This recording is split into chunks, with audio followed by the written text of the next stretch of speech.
Hello बच्चों, स्वागत है आपका द मार्गदर्शन क्लासेस में। ये क्लास आपका यूजी सेमेस्टर 1 जो माइनर पेपर का कोर्स चल रहा है, तो उसी में आज ये अगला क्लास है। और देखिए, हम लोग सिस्टम ऑफ लीनियर इक्वेशन पढ़ रहे थे। तो लास्ट क्लास में हम सिस्टम ऑफ लीनियर इक्वेशन के बारे में बता दिए, क्या होता है ऑगमेंटेड मैट्रिक्स, है ना, कैसे हम लोग सॉल्यूशन निकालते हैं। और आज हम लोग उसको सॉल्व करेंगे, ठीक है।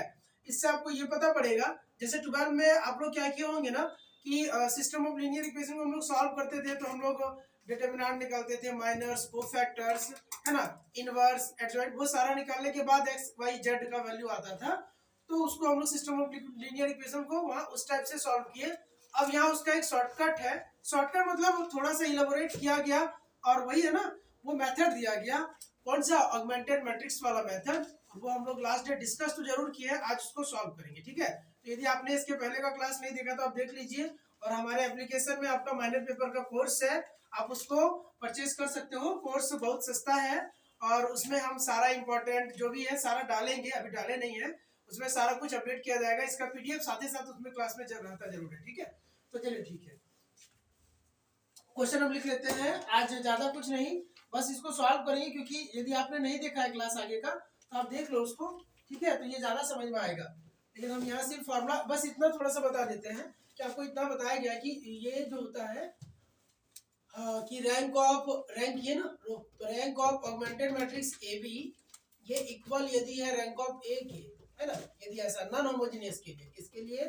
Non homogeneous system of equation के लिए, नॉन होमोजेनियस के लिए। अभी इसी का बात कर लेते हैं, पहले इसी पर है, नॉन होमोजेनियस के लिए।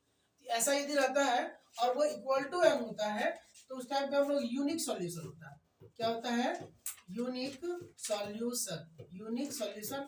तो जब भी सॉल्यूशन मिलेगा, आइदर यूनिक, या तो यूनिक मिले या एक से ज्यादा मिले, है ना, इनफाइनाइट सॉल्यूशन। मतलब यदि सॉल्यूशन मिल रहा है तो कंसिस्टेंट होता है, और सॉल्यूशन मिले ही नहीं तो इनकंसिस्टेंट। तो ये भी कंसिस्टेंट होगा, हम लिख देंगे बाद में।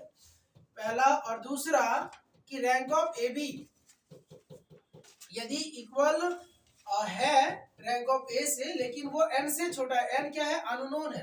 अच्छा, ये यहाँ पे कंफ्यूजन तो नहीं ना बोलेगा सर लास्ट डे आप अननोन लिखे थे, आप क्या लिख दिए? तो हम लिख देते हैं ये अननोन ही है। एन क्या है? एन तो अननोन है। एक्स वाई जेड अननोन्स, मतलब एक्स वाई जेड, जे को है, दो को है तो दो ही बोलेंगे, दो तीन है तो तीन, है ना। और ये क्या है? ये भी यहाँ एन तो सब में वही है, एन वही है, बट इस केस में क्या मिलता है? यूनिक सॉल्यूशन मिलता है। इस केस में मिलता है, हम ये लिखवाए अच्छे से, आज फिर से रिकॉल कर रहे हैं। और इस केस में इनफाइनाइट का सॉल्यूशन मिलता है, इनफाइनाइट सॉल्यूशन। एक और बात है कि यदि ऐसा रह जाए कि रैंक ऑफ ए बी, है ना, इक्वल ही ना हो रैंक ऑफ ए से, तब कुछ और आगे बढ़ने का जरूरत नहीं है। इस टाइम पे नो सॉल्यूशन होता है। क्या होता है इस टाइम पे? No solution. ये हम लोग जान रहे हैं। तो चलिए इसको सॉल्व करें क्वेश्चन को लेके। चलो, क्वेश्चन दिया आपका कि सॉल्व, ऐसा क्वेश्चन पूछा जाएगा तो आप ऐसे कर सकते हैं कि सॉल्व, क्या बोला कि x प्लस 2y, है ना, प्लस 3z इक्वल टू 0। चलिए क्वेश्चन हम एक, सॉरी, हाँ ठीक, और 2x plus 3y plus z, एक मिनट वेट कीजिएगा, क्वेश्चन थोड़ा सा माफ कीजिए, हमको इधर से देना चाहिए था। यस, हाँ, चेंज कर लेते हैं। यस, ये दिया है 2x माइनस वाई और प्लस 3z इक्वल टू 9। दूसरा दिया x plus Y plus z equal to 6, और एक दिया है x minus Y plus z equal to 2। ऐसा। अब इसका क्या आंसर होगा? तो इस वाले में दो तीन चीज बता रहे हैं, ध्यान रखना है। दो तीन चीज बता रहे हैं। पहली बात कि यदि ऐसा आ गया तो आप समझ लो कि आपका ये क्वेश्चन फिक्स हो गया, आप कर लेंगे, आपको इस एकदम गलत होना ही नहीं है। क्यों? क्योंकि जो लास्ट में एक्स वाई जेड हम लोग निकालते हैं वो चेक भी करके देखते हैं कि सही आया कि रॉन्ग हो गया, मतलब गलत हो गया या सही तो हो गया है। ये भी हम लोग चेक कर सकते हैं ना, क्या डाल के, इस वाले इक्वेशन में कम से कम किसी दो में डाल के देखना, एक में नहीं। एक से कभी कभी एरर का चांस होता है, किसी दो में। मान लो x का वैल्यू 1 2 3 आया, इसमें डाले तो भी सही हो रहा है, इसमें डाले तो भी सही हो रहा है, इसका मतलब सही है मेरा, ठीक है। तो चलो पहले मेथड देखते हैं। क्या करना? पहले ऑगमेंटेड ए बी बना देना, ऑगमेंटेड ए बी बना देना। बनाने सबको सिखाए हैं। क्या करना है? लिख लो 2 -1 और 3, है ना। ये वाला पूरा पोर्शन ए कहलाता है, क्या होता है ये वाला। यदि इसमें से हम एक्स वाई जेड को हटा तो जो मैट्रिक्स बनेगा ए बनेगा। तो 2 -1 3 1 1 1 1 -1 और 1 और ऐसे करके ऑगमेंटेशन करेंगे। ऑगमेंटेड मैट्रिक्स ये 9 ये 6 और ये क्या 2, ऐसा सबको बताया गया है। सबसे पहला चैलेंज हमारा क्या है, ये क्लियर है। देखिए कुछ नहीं, जो भी कोएफिशिएंट लिखते चलो, है ना। तो लिख दिए, सारा कोएफिशिएंट को लिखा गया है 1 1 1 1 -1 1 और वो क्या 9 6 2। अब क्या करेंगे, इस वाले मैट्रिक्स में सबसे पहले यहाँ 1 होता है तो हम लोग सॉल्व कर पाते हैं, तो रॉ 1 को 1 बनाएंगे। तो हम क्या करेंगे, हम लिखेंगे कि लिखिए इंटरचेंज कर देते हैं R1 को अरे रुकिएगा कुछ बैठ उठ गया क्या, हाँ R1 इंटरचेंज किया जा रहा है। एक मिनट रुक जाओ, स्क्रीन पे कोई बैठ गया होगा, थोड़ा सा यदि मच्छर भी बैठ जाना या मक्खी कुछ भी तो स्क्रीन नहीं चलता है उस टाइम। हाँ भी ठीक है, R1 को इंटरचेंज किया जा रहा है। नहीं ठीक नहीं है, मतलब जरूर कहीं कुछ बैठा हुआ है। एक मिनट रुकना, ठीक है शायद ठीक है, देख लेते हैं। R1 हाँ इंटरचेंज हो रहा है किससे, R3 से। R3 से कि R2 से, R2 से ही कर देते हैं क्योंकि सिर्फ यहाँ 1 चाहिए। तो ये इसमें भी है, दूसरे वाले में भी है, पहले वाले में, जहां से मन करे ले लो। तो क्या होगा, हम लोग लिख दें यहाँ, ऐसा लिखाएगा कैसा कि 1 1 1 और ये 6, फिर क्या 2 -1 और ये 3 और ये 9 और ये 1 -1 1 और 2, ऐसा। अब हम क्या करेंगे, अब हम 0 बनाएंगे। देखिए ये तो 1 है, रहने दो, है ना। ये दोनों को 0 बनाते हैं। कैसे 0 बनाने का रूल क्या है कि ये आपका प्रिंसिपल डायगोनल है, इसके नीचे सबको 0 बनाएंगे। तो ठीक है, हम देखो क्या करें अभी, हाँ ठीक है ऐसा है, हम लोग करते हैं क्या करेंगे। तो आएगा ये 2 जो है ना, 2 को 0 बनाना, कैसे बनाएंगे, 2 है, लिख देते हैं 2 है और इसको ऊपर क्या है 1 है। तो हम ऐसा लिखे कि R2 के घर पे लिख दो कि R2 - 2 गुना R1, अपने आप ये 0 हो जाएगा। सबको लिखना तो साथ ही साथ लिख दो, तीनों एलिमेंट क्या बनेगा, 2 क्या बन जाएगा, 2 बन जाएगा, 2 - 2 गुना उसका R1 1 है तो ये 0 बन जाएगा। ठीक है, -1 क्या बनेगा, -1 की जगह पे होगा -1 -2 इंटू R1 क्या है 1 है, तो ये क्या होगा -3 होगा। और ये 3 के प्लेस पे क्या होगा, 3 हो जाएगा, 3 - 2 बोलना है, सब पे तो वही रूल अप्लाई होगा। तो 2 इंटू इस 3 का R1 में कौन है 1 है, तो 2 इंटू 1 होगा, 3 - 2 1 हो गया। और ये 6 है तो 6 के प्लेस पे क्या होगा, 6 के प्लेस पे होगा 6 माइनस, ये भी तो R2 में ही है ना, कौन सा, वेट करिएगा, सॉरी 6 नहीं है 9 है, ठीक है 9 है तो 9 के प्लेस पे क्या होगा 9 - 2 इंटू इसका R1 क्या है 6 है, तो 9 - 12 तो माइनस का 3, ऐसा हुआ। समझ में आया। तो ये हम पूरा R2 को बदल देंगे। वैसे इसी तरह R3 को भी करना है, तो R3 के प्लेस पे क्या लिखना होगा, R3 - R1 कर दो, ये फटाफट 0 हो जाएगा, ये वाला 0 करना होता है। तो सब बदलेगा फिर उसी तरह से। तो 1 के जगह पे क्या होगा 1 - 1 0, -1 के जगह पे क्या होगा, तो -1 और -1 की स्त्री इधर क्या 1 ही है, तो -1 तो माइनस का 2 हो जाएगा। फिर 1 क्या बन जाएगा, 1 बनेगा 1 - 1 तो 0, और फिर 2 क्या बनेगा, 2 बनेगा 2 माइनस क्या 6, इसका R1 वही है 6 तो माइनस का 4। क्लियर, समझ में आई। इसको बहुत तोड़ दिया आज, इससे ज्यादा क्या तोड़ा जाए। ठीक है, सारा करके दिखा दिए। तो इसका मतलब हम लोग लिख सकते हैं कि 1 1 1 और 6 तो है, ये क्या है 0 हो गया। सब देख के लिख दो ना, 2 के जगह पे 0 लिखना, -1 के जगह पे क्या लिखना है -3 रखना है, 3 की जगह पे 1 रखना है, और 9 की जगह पे जी 3 -3 रखना है। फिर ये जो है 1 की जगह पे 0 और -1 की जगह पे क्या रखना है -2 रखना है, और इस 1 की जगह पे क्या रखना, इस 1 की जगह पे रखना है 0, और ये जो है 2 की जगह पे क्या रखना है -4, 2 की जगह पे रखना है -4। क्लियर है, ये हुआ। अभी भी थोड़ा सा काम बाकी है। क्या थोड़ा सा बाकी है, देखिए ये मेरा प्रिंसिपल डायगोनल, यही तो प्रिंसिपल डायगोनल, ये 0 करना बाकी है। अब इसको हम 0 कैसे कर पाएंगे, पहले इस वाले को चाहो तो 1 कर लो, किस वाले को, या -1 जो करना है। या डायरेक्ट यदि आप करना चाहते हैं, यदि आप जानते हैं करना तो कर सकते हैं।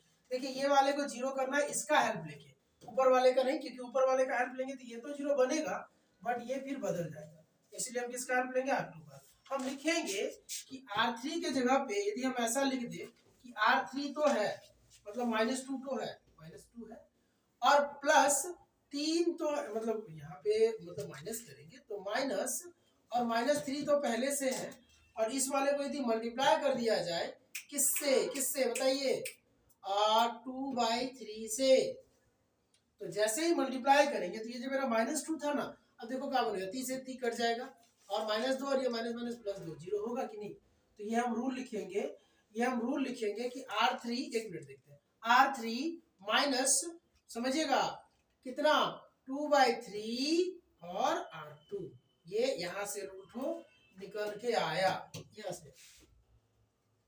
देखो आप मत सोचना सर इससे अच्छा तो 12 वाला हो तो हम जानते थे सर, नहीं नहीं, ये ज्यादा इजी है। आप ये कैलकुलेशन अभी जिन बच्चों का अच्छा होगा उनको तो बहुत अच्छा लग रहा होगा, और जिनका अच्छा नहीं है थोड़ा बहुत कर लीजिए, क्योंकि इस चीज को स्किप नहीं कर सकते इस पेपर पे, क्योंकि ये कहीं ना कहीं आपको फंसा देगा। ये आएगा तो आप बहुत इजी से सब काम कर लेंगे। तो समझ में आया कि इसीलिए जीरो हो रहा है, तो क्या हो जाएगा, ये बन जाएगा हमारा, समझिए 1 1 1, ये 6, ये क्या हुआ जीरो। हम तो समझाने के लिए ना इतना तोड़ रहे हैं, आपको कहाँ इतना तोड़ना है, -3, ये जीरो, ये -2, और ये जो भी हम किए तो क्या देगा, देखो रख के देखो, -2 के जगह पे क्या होगा, -2 -2 गुना 3 इंटू उसका R2 क्या है, -3, 3 से 3 कटेगा, -2 और प्लस का प्लस का 2 जीरो आया, इसीलिए तो किए ही है। और ये वाला क्या बनेगा जीरो के जगह पे, ये बनेगा 0 -2/3 इंटू R1 होगा उसका।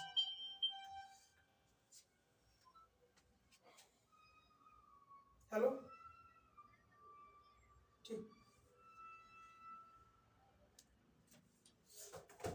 तो ये हो जाएगा है ना। और ये क्या है, एक मिनट, ये तो जीरो हो गया, ये क्या हुआ था, जीरो के जगह पे हम क्या बोले कि -2/3 बचेगा, क्या बचेगा जीरो के जगह पे, 0 0 -2/3 तो रूल पर ही है, और इसका R2 क्या है, R2 1 है, तो ये -2/3 बचेगा। और ये क्या होगा लास्ट वाला, ये भी कर लो, -4 के प्लेस पे क्या होगा कि -4 होगा, -2/3 होगा इंटू इसका R2 क्या है, तो इसका R2 -3 है, तो -3 है, 3 से 3 कट जाएगा, माइनस बचा हुआ है, तो ये जाएगा -4 और माइनस माइनस प्लस का 2 शायद, वही ना, तो मतलब -4 + 2 माइनस का 2 बचेगा। ये देखो यहाँ तक समझ में आया, बस यहीं तक हमको देखना ही था, यहीं तक देखना था कि कैसे कैलकुलेशन हुआ है, कैसे क्या करना है। यहाँ से थोड़ा हमको देखने में असुविधा होती है, जरूर है, एक मिनट वेट कीजिएगा। हाँ अरे ठीक है, ठीक है, ये समझ में आ गया होगा आपको। -4 लिखे है ना, -4 रखे, -2/3 इंटू उसका R2, तो 3 से 3 कट गया, माइनस माइनस प्लस, तो -4 + 2 दैट इज -2। ये अब इम्पोर्टेंट है, ये सब तो रफ है, रफ को हम घेर देते हैं। ये वर्क तो रफ वर्क है, इसका कोई जरूरत नहीं, ये वर्क भी रफ है, इसका जरूरत नहीं, और इस वाले का जरूरत नहीं, बस समझाने के लिए हम किए तो हम घेर दिए उसको, ये हमको मिल गया।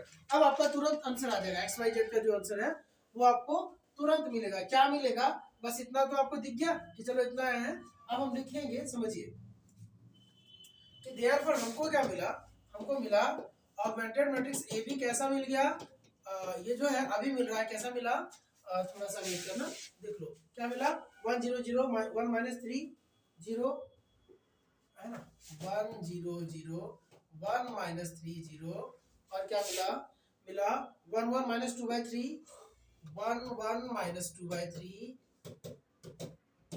और क्या मिला, मिला 6 -3 और -2, 6 -3 -2, ऐसा मिला, ये मिला। अब कुछ नहीं करना होता, ये आपको फिर से नहीं लिखना, हम तो वहां लिखे हुए ही है, हम इस बोर्ड पे इसलिए लिए ताकि आपको समझ में आ जाए, ये आपको फिर से नहीं लिखना। तो नाउ हम करेंगे, नाउ अब क्या लिखना समझिए, now AX = BN system of equation ऐसा ही है, अरे A मैट्रिक्स X मतलब XYZ बराबर B राइट साइड वाला यही ना दिया हुआ था। अब क्या बन जाएगा, रेड्यूसेस टू, ये किस में रेड्यूस होगा, रेड्यूसेस टू A, क्या आया नया A, ये आ गया ना, ये वाला मेरा नया A है, तो क्या आया नया A, नया A आया है 1 1 1 0 -3 और 1 0 0 -2/3, ये A है। x क्या होता है, x तो एक्स वाई जेड होता है, x तो एक्स वाई जेड होता है, और b क्या होता है, राइट साइड वाला b होता है जो नया आया, तो 6 माइनस 3 माइनस 2। अच्छा एक बात है कि सर आप बताए नहीं कि सर कैसा सॉल्यूशन होगा, तो यहाँ हम लोग लिख लेते हैं कि सिंस देखिए रैंक ऑफ ए कितना आ रहा है, रैंक ऑफ ए इधर वाला 1 2 3 को नॉन जीरो रो है, 3 है, तो रैंक ऑफ ए आया 3, और रैंक ऑफ ए भी कितना आया, रैंक ऑफ ए भी कितना आया, रैंक ऑफ ए भी आया, ये भी देखो पूरे वाले का रैंक 1 2 3 ही है, पूरे में भी रो, तो 3 आया, और अननोन कितना है, अननोन, अननोन मतलब एक्स वाई जेड कितना है, एक्स वाई जेड 3 ठो है, तो 3, तो हम लिखेंगे कि since rank of A equal है रैंक ऑफ ए बी के, है ना, इक्वल है एन के, सो यूनिक सॉल्यूशन, इसीलिए सॉल्यूशन कैसा होगा, यूनिक सॉल्यूशन होगा, मतलब x का भी एक मान होगा, y का भी एक होगा, और z का भी एक होगा, एक मतलब समान नहीं बोल रहे हैं, कोई एक होगा, कोई एक होगा, समान नहीं बोल रहे, ठीक है, ये फॉर्मूला हम पहले ही बताए हैं, एक बार देखिएगा, फिर भी हम यहाँ बताए कि देखिए क्योंकि इसका रैंक 1 2 3 को नॉन जीरो रो, पूरे वाले में 1 2 3 को नॉन जीरो रो, तो इसका भी रैंक है 3, पूरे वाले का भी रैंक है 3, ठीक है, और अननोन मतलब एक्स वाई जेड यहाँ भी 3 है, तो सबको काउंट करें तो सेम ही ना आ रहा, सेम होता तो फॉर्मूला क्या होता है, यूनिक सॉल्यूशन, ये हो जाएगा। अब क्या करना, सॉल्यूशन क्या होगा, यूनिक होगा, मतलब एक्स भी एक हो, वाई भी एक और जेड भी एक होगा, क्या क्या, तो कैसे करना, फटाफट करना, देखिए ये वाला, ये देखिए ये 3x3 मैट्रिक्स है, और ये 3x1 मैट्रिक्स है, और ये आया क्या है, आने का रिजल्ट तो खैर सबको पता है कि ये दोनों मिल गया, जो बचता है 3x1 ही आया भी है, तो इसको मल्टीप्लाई करेंगे दोनों को, तो क्या होता है, ये इसके साथ, तो ये इसके साथ मतलब 1 इंटू एक्स, तो x प्लस ये इसके साथ प्लस का y, प्लस ये इसके साथ प्लस का z, अरे मल्टीप्लाई वही होता है कि इस वाले पहला रो को इस वाले पहला कॉलम से करते हैं, बट यहाँ एक ही कॉलम है तो एक ही बार करेंगे, तो इसका इससे गुना करो, तो गुना करते हैं तो ये इसके साथ होता है, फिर बीच में प्लस होता है, फिर ये इसके साथ होता है, फिर बीच में प्लस, फिर ये इसके साथ, ऐसा ही होता है, तो मतलब x plus Y plus Z आया, x plus Y plus Z आया, इधर ये गुना करो दूसरे वाला, 0 से करेंगे x को तो 0, माइनस 3 से करेंगे इसको तो माइनस का 3y, और प्लस 1 से करेंगे z को तो प्लस का z, फिर इसको भी करो 0 x 0, 0 गुना y 0, और ये गुना ये, तो माइनस 2/3z, ये आ गया इधर इस साइड में, यही होगा, और इस साइड में क्या आया, इस साइड में 6 माइनस 3 और माइनस 2, अब कहां से शुरू करेगा, शुरू से नहीं लास्ट से, z से शुरू करो, दिखने लगेगा, देखो अब दिख रहा है कि नहीं कि ये दोनों मैट्रिक्स जो है, ये दोनों तरफ का मैट्रिक्स दोनों बराबर है जी, इसका x इससे बराबर, y वाला घर इससे बराबर, और z वाला घर इससे बराबर, इधर भी तीन, एक ही कॉलम में 3 एलिमेंट है, इधर भी एक ही कॉलम में 3 एलिमेंट है, तो ये वाला जो है, ये वाला इसके बराबर, ये वाला इसके बराबर, ये वाला इसके बराबर, अब जब बराबर होगा तो इसका क्या मतलब है, इसका क्या मतलब है समझिए, हाँ ठीक है ना, ठीक है, तो अब हम लिख सकते हैं, यहाँ तक लिख लेना है, कैसे लिखिएगा, ये तो खैर लिखना ही नहीं था, ये तो उधर लिखा हुआ है ना, ये नहीं लिखना था, अब हम ये मिटा सकते हैं, हम आपको समझा दिए थे, ये पीडीएफ के लिए ये जरूरत नहीं है, ये हम लोग लिख चुके हैं, है ना, तो ये लिख लीजिएगा सबसे पहले, है ना, ये वाला, फिर ये नीचे आ ही रहा है, अब हम लिखेंगे देयरफॉर, हमको क्या बनेगा उसके बाद, देयरफॉर क्या बनेगा कि देखो इधर से शुरू करो सबसे नीचे वाले से, क्योंकि ये छोटा, तो माइनस 2/3 z इक्वल है माइनस 2 से, तो कट जाएगा, माइनस से माइनस भी कटेगा, 2 से 2 भी कटेगा, तो z बराबर नीचे है तो उधर जाके 3 बनेगा, z का वैल्यू आएगा 3, और क्या आ रहा है कि माइनस 3y प्लस जेड बराबर आ रहा है माइनस का 3, और z बराबर पहले से 3 आ चुका है, तो माइनस का 3y प्लस का 3 बराबर माइनस 3, तो उधर भेज दो, माइनस 3y बराबर 3, और उधर जाएगा माइनस 6 ही होगा, तो ये माइनस से माइनस कटेगा, y बराबर क्या बचेगा 2 बचेगा, y बराबर क्या बचेगा 2 बचेगा, तो ये भी आ गया, एंड एक और थोड़ा सा, एंड क्या दिया है, x plus Y plus Z बराबर 6 दिया, तो x तो ठीक है, y हमको दिया है 2 और z हमको दिया है 3 बराबर 6, मतलब x बराबर क्या होगा, 6 में 5 गया, तो ये आया x का वैल्यू आया 1, x का वैल्यू क्या आया 1, तो x भी निकाल लिए, y भी निकाल लिए, और z भी निकाल लिए, x1 y2 और z क्या 3, ये किससे, सिस्टम ऑफ लीनियर इक्वेशन वाले मेथड से, वो भी रैंक मेथड से हम लोग सॉल्व किए इसको, ठीक है, ये तो 12 का बच्चा भी सॉल्व कर सकता है, बट वो क्या करेगा, minor cofactor, determinant, adjoint, inverse, ये सब निकालेगा, फिर प्रोडक्ट करेगा लास्ट में, तो ऐसा आंसर आएगा, लेकिन हमको वैसा नहीं करना, हमको इससे करना, ठीक है। और ये स्टेप बढ़ा नहीं जाएगा, हम आपको वो जोड़ घटाव कर करके दिखा रहे हैं ना, इसलिए लॉन्ग टाइम भी हमको लग गया और बड़ा भी है, ठीक है। तो एक बार चेक कर ले, हम बोले भी थे कि चेक कर सकते हैं आराम से। ये क्वेश्चन था, चेक करते हैं, चेक किया जाए, चेक करते हैं। x का वैल्यू हमको शायद 1 आया, y2 आया और z3 आया, ऐसा ही आया। हम बैठा के देख लेंगे, पहला वाला में ही बैठाते हैं इक्वेशन में। तो 2 गुना 1 माइनस 2 प्लस 3 गुना 3, ऐसा है ना। तो देखते हैं, ये 2 और ये माइनस, अरे 2 माइनस 2 और प्लस का 9, 2 से 2 कट जाएगा तो आएगा 9। राइट साइड वाला आया कि नहीं, लेफ्ट में वैल्यू डाले तो राइट साइड वाला आ गया, सही तो है। चाहे तो दूसरे वाले में डाल के देख लो, कई 2 को मैं बोले थे कि डाल के देखना, क्योंकि कभी कभी क्या होगा ना, एक में डालने से भी गड़बड़ हो जाता है। तो हम मतलब एक में डाले फिर भी गलत आंसर था, तो कभी कभी सही हो जाता, तो वो इत्तेफाक की बात है, संयोग की बात है, हर बार नहीं होता वैसा।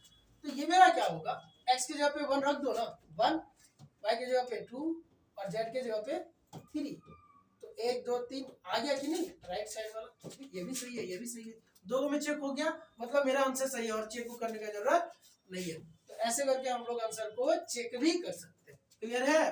तो ये हम लोग क्या पढ़े कि आपको नॉन होमोजेनियस जब इक्वेशन देगा, सिस्टम ऑफ इक्वेशन, तो आप कैसे सॉल्व करोगे, इस टाइप से सॉल्व करिएगा। 1-2 क्वेश्चन होमवर्क देते हैं, आप उसको कर लेना ताकि आपका आइडिया हो जाएगा, बाकी बहुत ज्यादा नहीं करना है, ठीक है, बहुत ज्यादा परेशान नहीं होना है।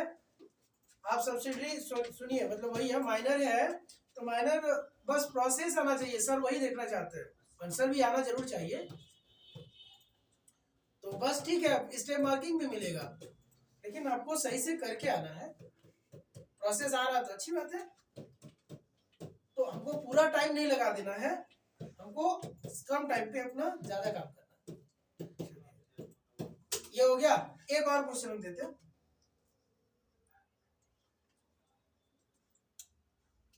एक ये भी दे देते हैं, बस यही 2-3 क्वेश्चन बना। ये सारा नॉन होमोजेनियस है, बात ध्यान रखिएगा, ठीक है। ध्यान में इतना रखना है कि ये है कितना है, तो नॉन होमोजेनियस 2z = 3 और 2x minus 3y minus z = -3 and x plus 2y plus z = 4। जहां तक इंपॉर्टेंट क्वेश्चन का बात है वो हम देंगे और थ्योरम का बात है वो भी हम करेंगे, है ना। पहले इसको फटाफट करते चलिए जो दिया जा रहा है, ठीक है। आज के सेशन में यहीं तक, थैंक यू, बाय बाय।